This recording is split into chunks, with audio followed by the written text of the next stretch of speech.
ટીમને આપણે પ્રશ્ન પૂછીશું, એમને નહીં આવડતો હોય તો બાજુવાળા આપી શકશે, એમને નહીં આવડે તો બાજુવાળા આપી શકશે.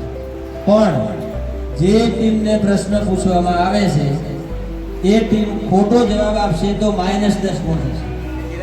તમને જે ગુણ મળેલા છે એના -10 થશે. તમે એ પ્રશ્નને સ્કીપ કરશો એટલે કે જવાબ આપતા નથી અને બાજુમાં પાસ કરો છો તો 0, અને સાચો જવાબ આપશો તો +10 ગુણ મળશે. ખ્યાલ આવી ગયો બધાને? ચલો, અને એની અંદર ઓપ્શન આપવામાં આવે. ગ્રુપ એ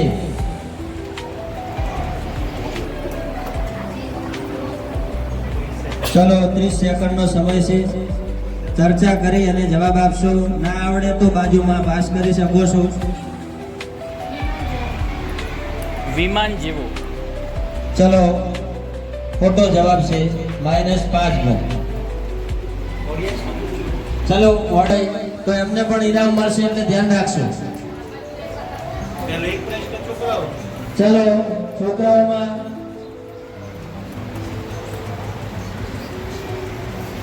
ચલો પરેશ, ધોરણ 6 બરાબર સાચો છે. ધારારેખી અને બીજો પણ કંઈક કહેવાય છે, કોઈને ખ્યાલ છે? ચલો સરસ, એનું નામ લખશો.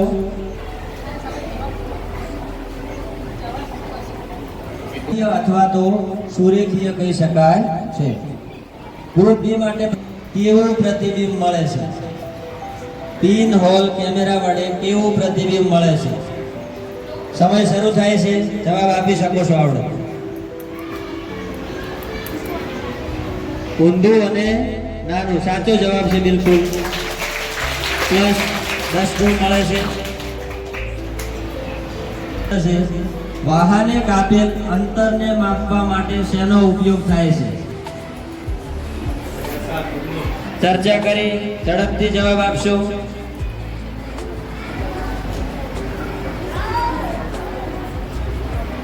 ચલો 15 સેકન્ડ થઈ ગયા છે, બોલો.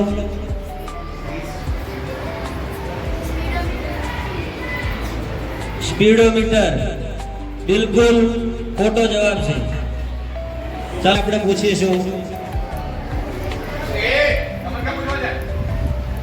છોકરીઓમાં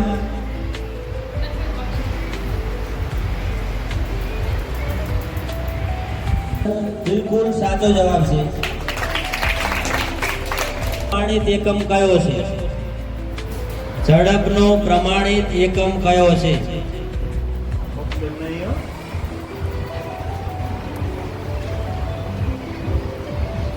ઝડપના સૂત્રના આધારે યાદ કરી શકો છો.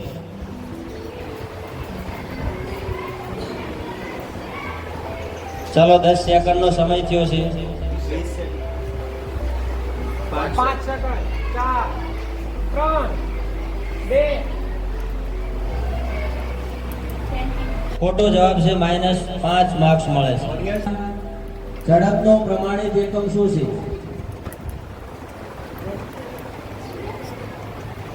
એકમ ઝડપના સૂત્રના આધારે એકમ પૂછ્યો છે.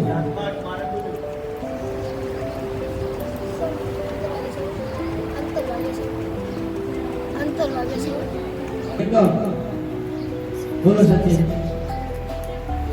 મીટર પ્રતિ સેકન્ડ બિલકુલ સાચો જવાબ છે.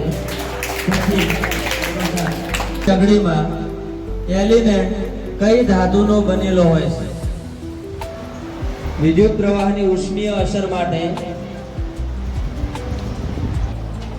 ઇલેક્ટ્રિક સગડીની અંદર એલિમેન્ટ કઈ ધાતુનો બનેલો હોય છે? ચલો પાસ. ગ્રુપ એફ માટે ગ્રુપ એફ માટે પ્રશ્ન છે.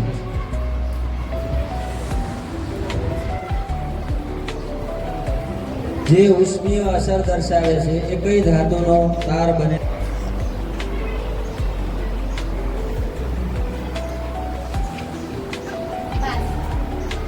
ચલો ખૂબ જ સરસ, સાચો જવાબ છે બિલકુલ. સગડીના એલિમેન્ટ મિત્રો.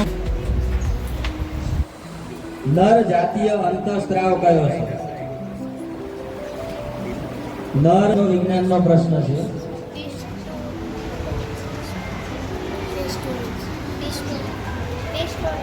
ખોટો જવાબ ઓડિયન્સમાંથી. ચાલો છોકરીઓમાં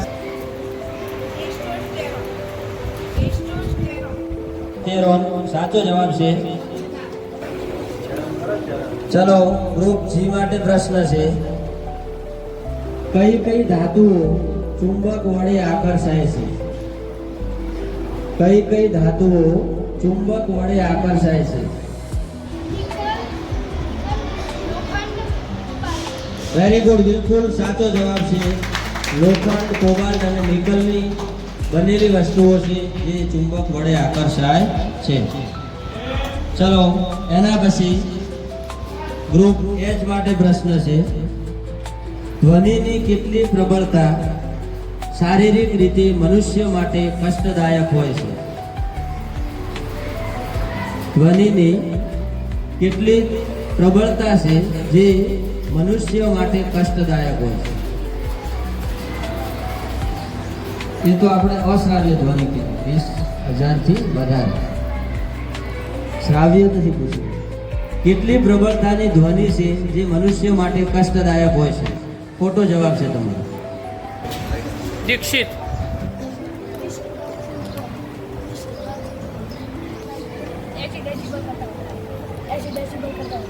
80 ડેસિબલથી વધારે પ્રબળતાની જે ધ્વનિ રાઉન્ડના અંતે